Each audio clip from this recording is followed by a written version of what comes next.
Listo. Bien, hermanos, llegamos al mensaje de esta mañana, el cual, ¿verdad? Según la secuencia que llegamos al capítulo 6 de Hebreos y ahora vamos a considerar los versículos del 1 al 8. Y en estos versículos lo que vamos a considerar es el peligro de no progresar. El propósito de esta lección es hacer notar o considerar el peligro de no progresar. En otras palabras, lo que vemos es entonces es una posibilidad que suceda en el cristiano.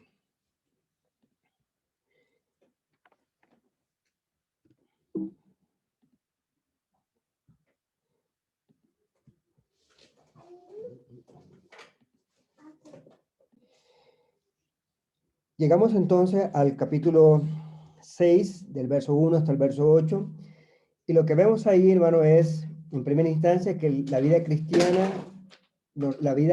normal debe ser una de crecimiento espiritual y progreso. Si nosotros recordamos, comenzamos como niños en Cristo, que en primera instancia nosotros nos alimentábamos de la leche espiritual, la palabra. Pero a medida, ¿verdad?, que nuestros sentidos espirituales se ejercitan para el discernimiento del bien y del mal, entonces podemos progresar a una comida sólida, a la cual, ¿verdad?, es lo que le llama el versículo a lo que sería la carne o proteína.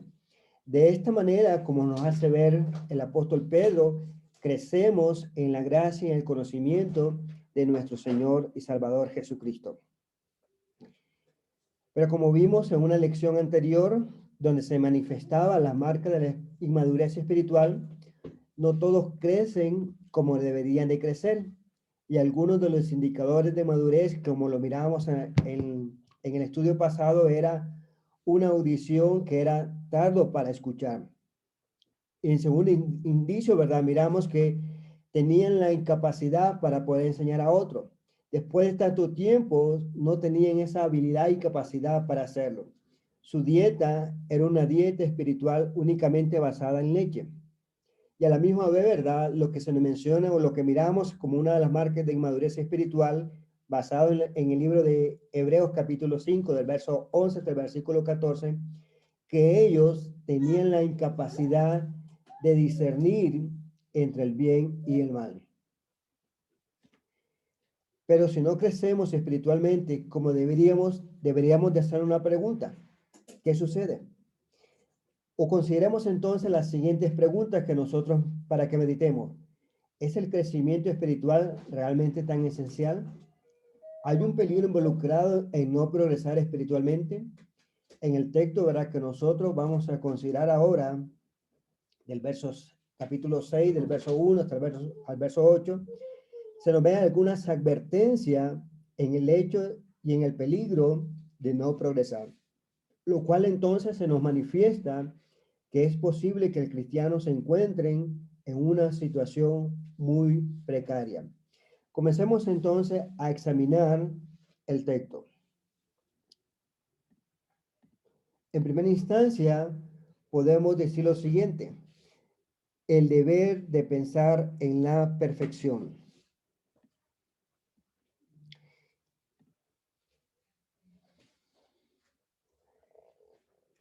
El primer punto, la perfección que buscamos es la madurez en el conocimiento. La primera carta de Pedro, el capítulo 2, el versículo 2, dice de esta manera: desead como niño recién nacido la leche espiritual no adulterada, para que por ella crezcáis para salvación. La primera instancia que se nos ve o se nos indica es que el cristiano debe tener un deseo vivo, similar, ¿verdad?, como lo tienen los niños recién nacidos, los cuales ellos anhelan, lloran desesperadamente por esa leche espiritual. Nosotros también debemos tener esa misma intensidad, en el cual dice es necesaria para nuestro crecimiento espiritual. Santiago 1:21 manifiesta, en el cual dice: por lo cual, desechando toda inmundicia y abundancia de malicia, recibí con mansedumbre la palabra implantada, la cual puede salvar nuestras almas. Necesitamos entonces la palabra de Dios para que nosotros podamos crecer. Al recibir entonces la palabra con humildad en nuestros corazones, ella como tal dice, puede salvar nuestras almas. Pero a la misma vez, el desarrollo completo de la vida espiritual lo vemos en la segunda carta de Pedro, capítulo 1, del versículo 5 hasta el versículo 8, en el cual dice de esta manera, vosotros también poniendo toda diligencia por esto mismo añadid a vuestra fe virtud. El apóstol Pablo, ¿verdad?, manifiesta lo importante o lo necesario que debe haber en nuestra vida. Y una de las primeras cosas la cual debemos agregar, dice, además de la diligencia, comenzamos con la fe. La fe, entonces, es aquella en la cual es nacida cuando escuchamos la palabra de Dios. Cuando nuestra fe está como primer peldaño en nuestra vida espiritual, dice, debemos de agregarle virtud. A la virtud, conocimiento. Al conocimiento, dominio propio. Al dominio propio, paciencia. A la paciencia, piedad. A la piedad, afecto fraternal. Y al afecto fraternal, amor. Porque si estas cosas están en vosotros y abundan, no os dejará estar ocioso ni sin fruto en cuanto al conocimiento de nuestro Señor Jesucristo. El verso 8 da la razón sumamente importante en el cual dice que si estas cosas están en nosotros y abundan, realmente dicen, no dejarán estar ociosos ni sin fruto en cuanto al conocimiento de nuestro Señor Jesucristo. Y de esa manera en estos versículos se manifiesta el crecimiento del cristiano. Por ende, entonces, la fe y el conocimiento debemos agregar a las cualidades de Dios. Y a medida que vamos desarrollando este carácter piadoso, realmente llegamos a saber cómo es el Señor. Para esto, necesitamos los primeros rudimentos de Cristo. Nuestro texto revela que esto implica enseñar sobre tales temas, como arrepentimiento de obras muertas, es decir, pasando de las obras que producen la muerte espiritual no vida.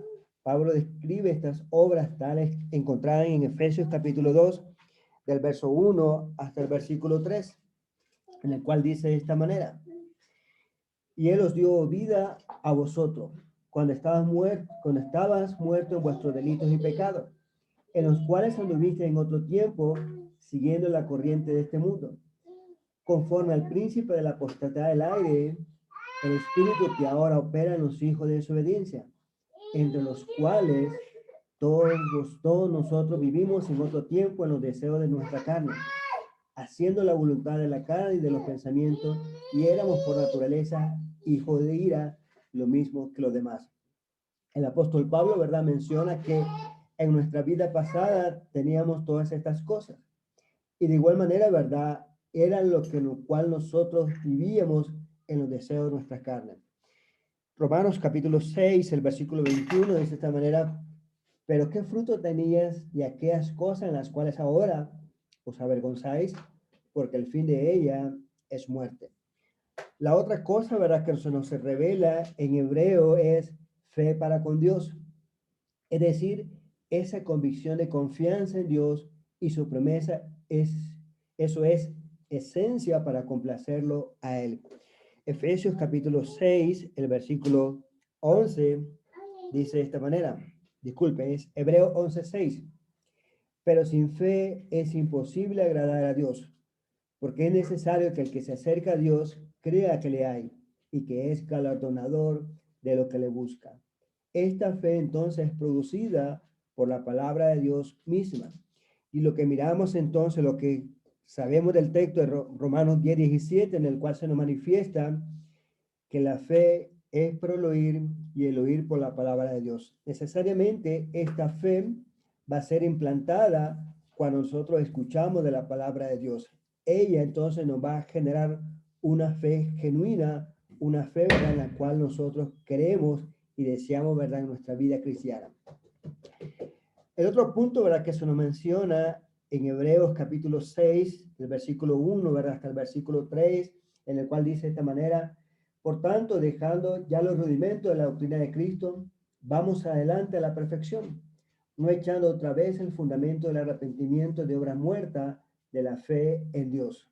Verso 2, y de la doctrina de bautismo, de la imposición de manos, de la resurrección de los muertos y del juicio eterno. Esto haremos si Dios en verdad lo permite.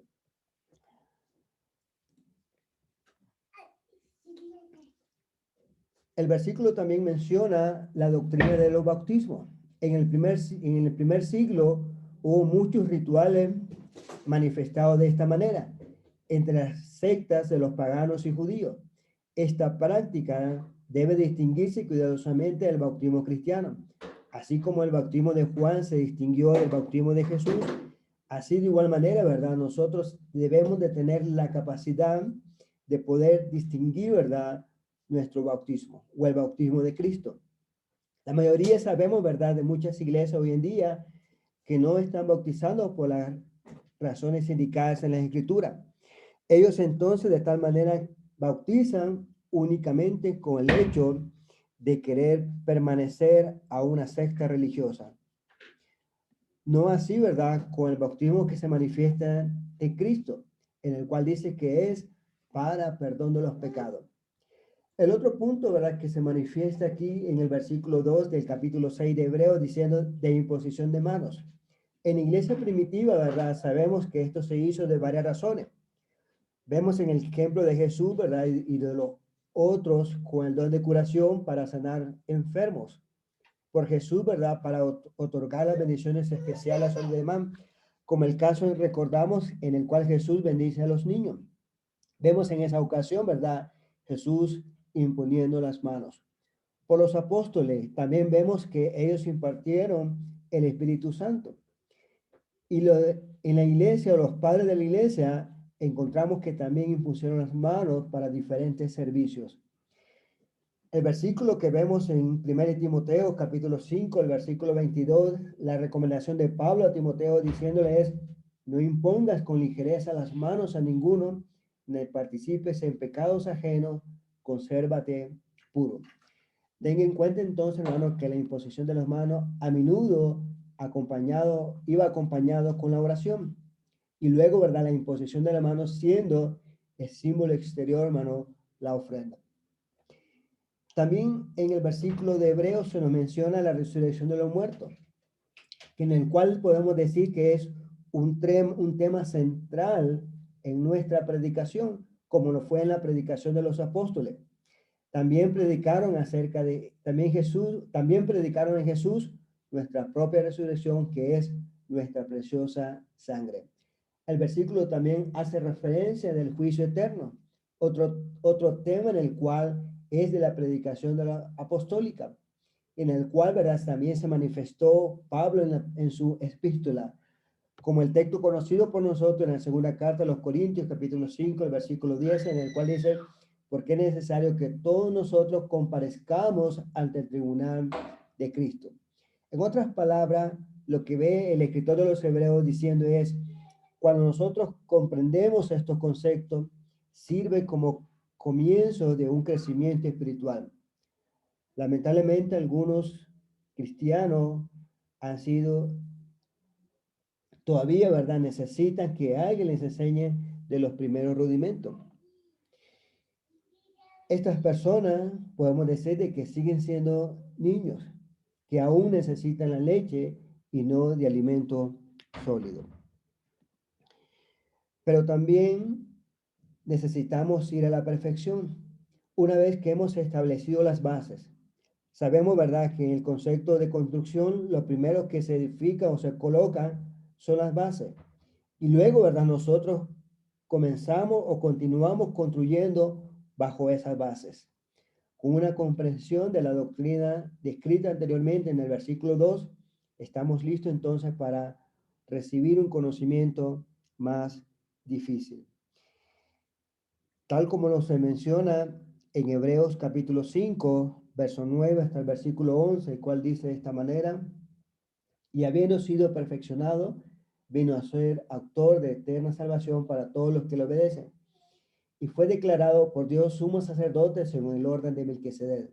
Acerca de esto, tenemos mucho que decir y difícil de explicar, por cuanto os habéis hecho tardos para oír.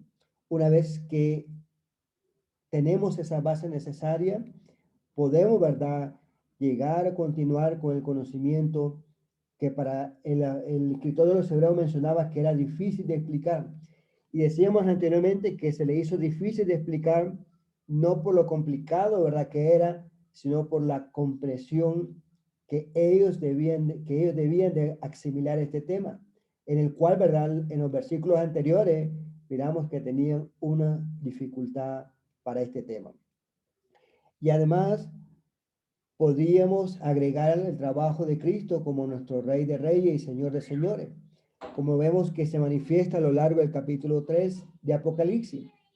Y al comprender, ¿verdad?, las partes más sustanciosas de la palabra de Dios, es probable, hermanos, que permanezcamos firmes en nuestra fe. Y entonces necesitamos la actitud de esforzarnos hacia la perfección, como está descrito por el apóstol Pablo en Filipenses capítulo 3, el versículo 7 hasta el versículo 15. Quisiera leer desde el versículo 12, ¿verdad?, que es la parte medular y la parte en la cual siempre me ha llamado la atención. El apóstol Pablo dice de esta manera: no que lo haya alcanzado ya, sino ni que ya sea perfecto, sino que prosigo para ver si logro hacer aquello para lo cual para lo cual fui también asido por Cristo Jesús. Versículo 13, hermanos, yo mismo no pretendo haberlo ya alcanzado, pero una cosa hago, olvidando ciertamente lo que queda atrás y extendiéndome a lo que está adelante. Prosigo a la meta, al premio del supremo llamamiento de Dios en Cristo Jesús. Así que todos los que somos perfectos, en esto mismo sintamos, y si otra cosa sentís, esto también os lo revelará Dios. Este versículo, ¿verdad?, se manifiesta que el apóstol Pablo, ¿verdad?, no estaba consciente del trabajo que había hecho anteriormente. En otras palabras, como para decir, bueno, me voy a jubilar con todo lo que he hecho. No, Pablo estaba mirando hacia adelante y diciendo entonces que cada oportunidad que tenía, cada día, era una oportunidad magnífica para comenzar y seguir adelante hacia la meta. Nosotros debemos de preguntarnos, ¿es esta nuestra actitud? ¿Estamos conscientes de que cada día que tenemos de vida es una oportunidad grandiosa para seguir adelante? Es algo en el cual, ¿verdad?, debemos de considerar. En el siguiente punto, ¿verdad?, que nosotros podemos ver de este tema es el peligro de la apostasía, en el cual es irreversible. Consideremos Hebreos capítulo 6, del verso 4 hasta el versículo 8. Dice de esta manera: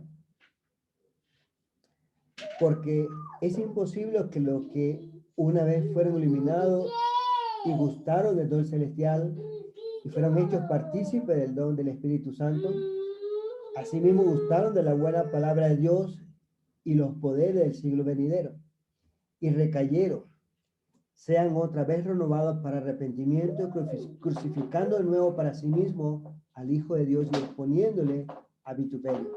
Verso 7, porque la tierra que bebe la lluvia que muchas veces cae sobre nosotros y produce hierba provechosa a aquellos por los cuales es labrada, recibe bendición de Dios.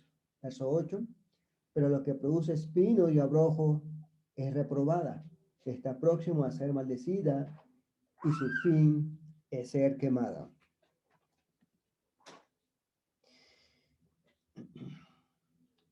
Debemos de tener en cuenta los privilegios de algunos que apostataron y que además que apostataron, ellos disfrutaron. Vemos entonces lo que dice el versículo, que ellos fueron iluminados. Esto probablemente, hermanos, se refiere a su conversión, como lo vemos en Hebreos 10:32, en el cual dice de esta manera: pero trae a la memoria los días pasados, en los cuales, después de haber sido iluminados, sostuviste gran combate de padecimiento. El versículo, ¿verdad?, hace referencia a su conversión utilizando la frase siendo después de haber sido iluminados. En el siglo II, hermano, la palabra de iluminación se utilizó como un sinónimo de bautismo. Esta es referencia a un comentario de Justín. La Biblia Peshitta traduce este verbo que una vez descendió al bautismo. Otra cosa, ¿verdad?, en la cual se manifiesta en los versículos que leíamos en hebreo es que ellos han probado y gustado el don celestial. La palabra gusto se refiere a una experiencia personal profunda. Considere lo que dice la primera carta de Pedro, capítulo 12, el versículo 3 dice, si es que habéis gustado la benignidad del Señor. Aquí hace referencia, ¿verdad?, utilizando la expresión, si es que habéis gustado. Salmos capítulo 34, el versículo 8 dice de esta manera, gustad y ved que es bueno Jehová, dichoso el hombre que confía en él. En otras palabras, su degustación del don celestial se refiere al pasado, a su experiencia de salvación, en el cual los hermanos en hebreo, quienes están recibiendo esta carta, ellos experimentaron el perdón de los pecados. Ellos comenzaron a recibir las bendiciones espirituales de estar en Cristo.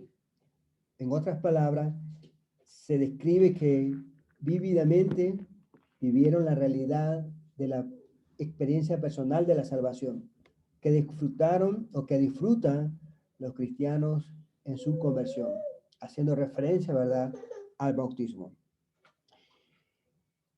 Además, podemos decir que lo que se menciona en Hebreos capítulo 6, verso 4 al 8, en el cual dice que ellos se han hecho partícipe del Espíritu Santo. Esta expresión, hermanos, también se refiere a su conversión. Como nosotros lo vemos en Hechos 2:38, el apóstol Pedro, una vez que hablaba a la multitud de Hechos capítulo 2, en el cual, ¿verdad?, les hizo ver de que ellos habían matado al Mesías. Y en los versículos anteriores, el verso 36 dice, se compungieron de corazón y dijeron a Pedro, varones hermanos, ¿qué haremos?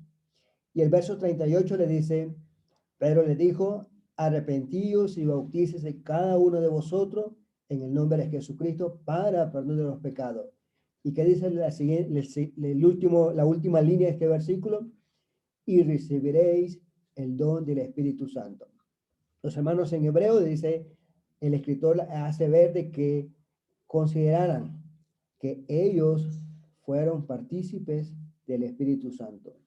Hechos capítulo 5, el versículo 32 dice de esta manera, y nosotros somos testigos suyos de estas cosas, y también el Espíritu Santo, el cual ha dado Dios a los que le obedecen.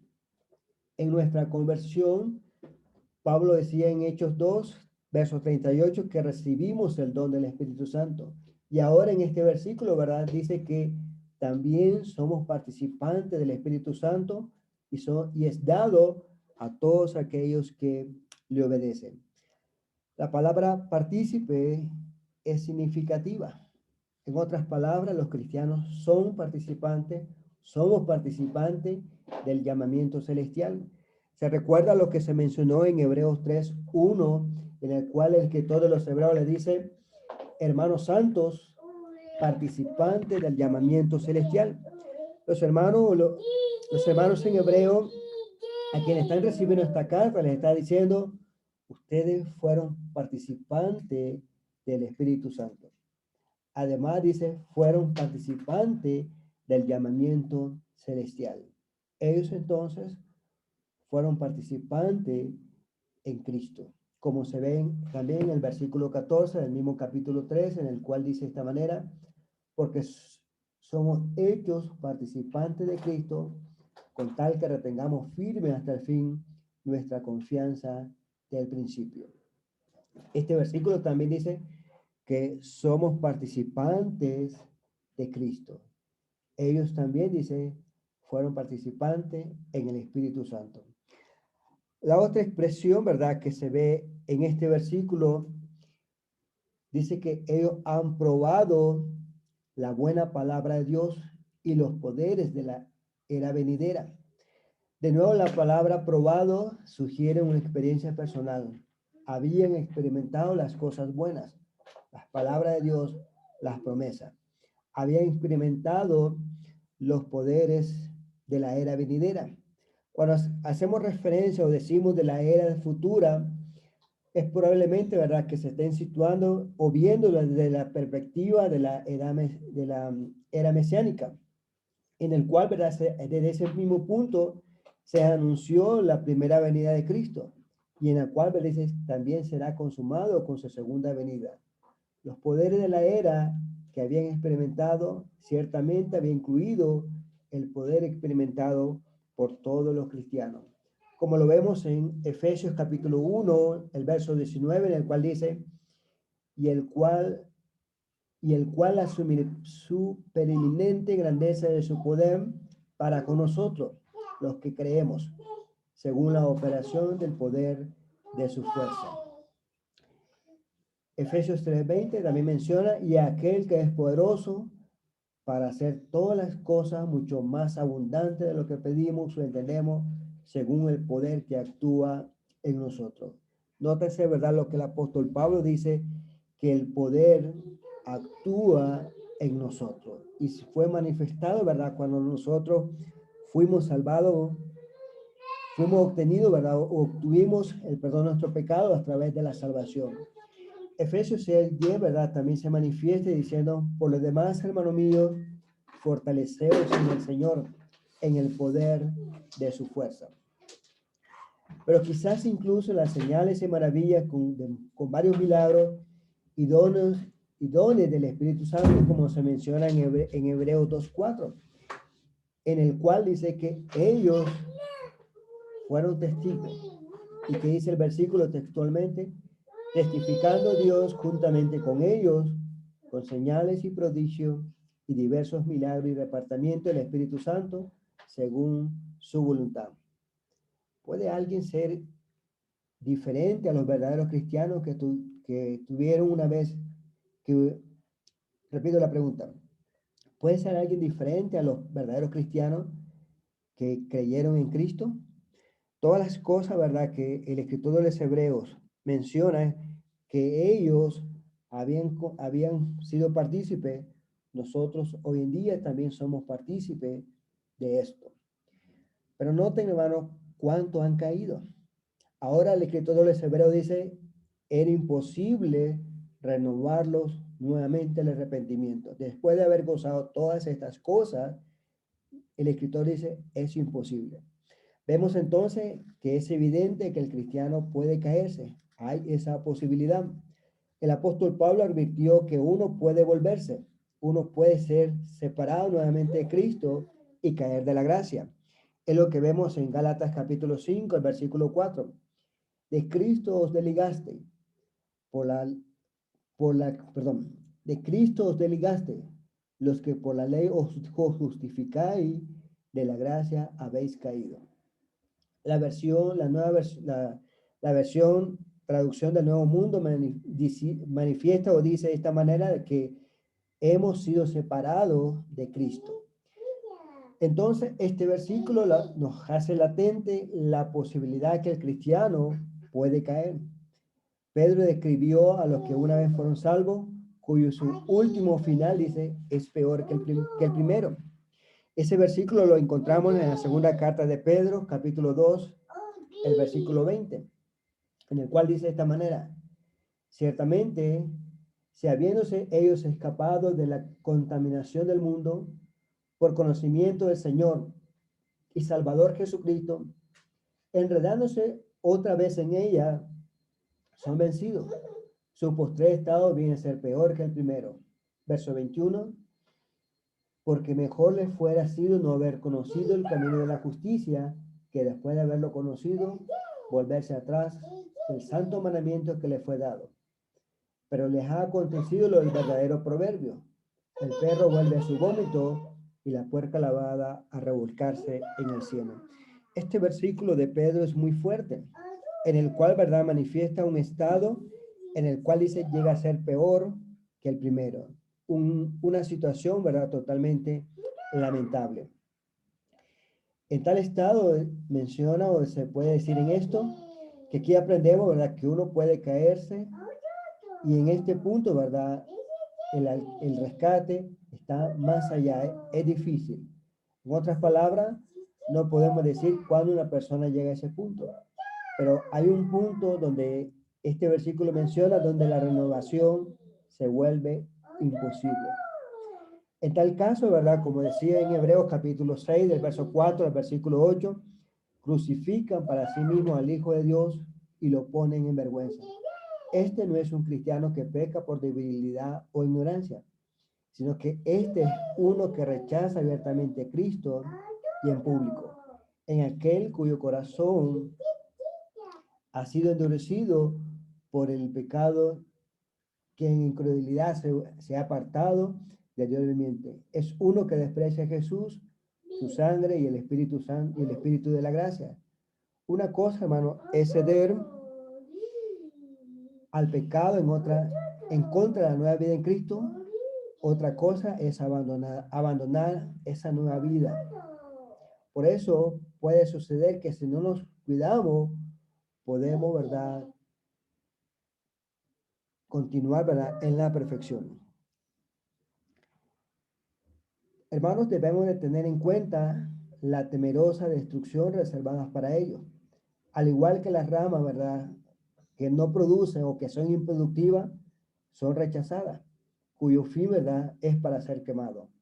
Habiendo recibido las bendiciones de Dios, deberían de producir buena fruta, pero en cambio, ¿verdad?, son como espinas y zarzas, tomando nutrición, pero no están produciendo frutos útiles a cambio. Con una ilustración similar, encontramos a Jesús que advirtió a sus discípulos, ¿verdad?, de que Él es la vid y nosotros los pámpanos, y si no llevamos fruto, ¿verdad?, pues seremos quitados. En otras palabras, debemos de permanecer en Él. Podemos dar frutos a la gloria de Dios, pero si no damos frutos, seremos cortados y echados. A manera de conclusión, hermano, quisiera que pensemos en esto. A partir de este severo pasaje, mencionado del versículo 1 hasta el versículo 8, aprendemos algunas verdades que son importantes para nosotros. Recibir las maravillosas bendiciones de Dios no impide la imposibilidad de la apostasía, y es lo que nosotros vemos en nuestros cristianos. Para aquellos que caen hasta un punto de desechar su fe, menciona estos versículos que su destrucción es inevitable. En vista de tales verdades, el peligro de no progresar es muy real. Por ende, debemos de prestar atención a las exhortaciones que se nos dan día a día y llegar para que vayamos a la perfección. Hermanos, no podemos contentarnos con la inmadurez espiritual. Debemos ser diligentes para esforzarnos en nuestro crecimiento espiritual. ¿Significa esto que debemos vivir nuestra vida cristiana con inseguridad con respecto a la salvación? No, porque veremos en nuestra próxima lección, del versículo 9 en adelante, la base para la seguridad espiritual. Hay cosas sobre las cuales puede basar nuestra esperanza y confianza en el futuro, pero las advertencias de este paso debe ser escuchado.